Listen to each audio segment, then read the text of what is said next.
J'étais partie chercher les feuilles de manioc quand les militaires sont arrivés et m'ont pris.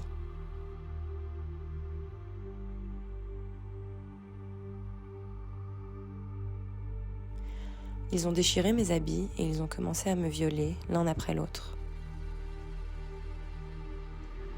Marie fait partie de nombreux survivants des violences sexuelles dans l'Est de la République démocratique du Congo, où ce type de violence est de plus en plus utilisé comme arme de guerre. Le M23, d'autres groupes armés et les forces gouvernementales congolaises violent des femmes et des filles en toute impunité.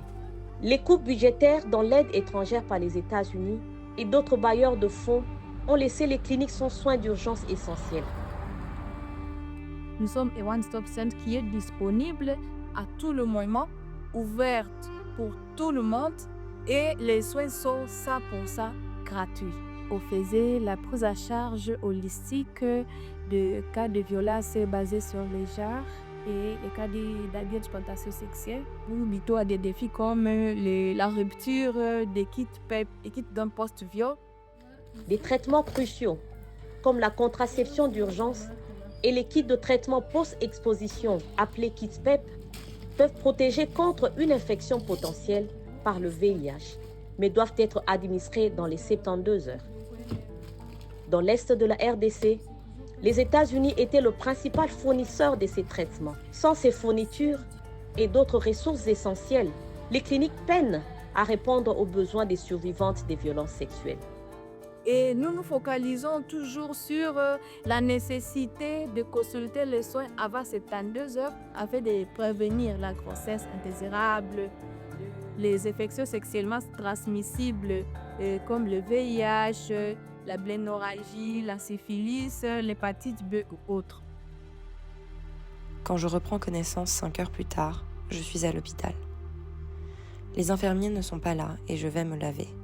À 17 h, je suis encore à l'hôpital et ils me disent que pour des cas comme le mien, il faut aller à Bunia.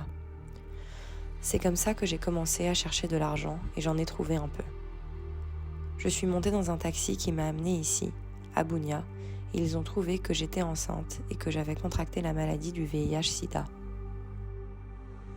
Les survivants des violences sexuelles sont souvent stigmatisés par leur communauté, ce qui rend leur guérison et leur résilience beaucoup plus difficiles. C'est pourquoi il est essentiel que le soin proposé aux survivants de ces violences soit holistique, avec notamment un accès à la santé reproductive, aux soins liés à l'avortement, ainsi qu'à un soutien psychologique et socio-économique. Je peux me dire que même si les conflits persistent et que le nombre de cas continue, mais au moins le travail que nous faisons, ce n'est pas un temps perdu et nous contribuons à donner le courage.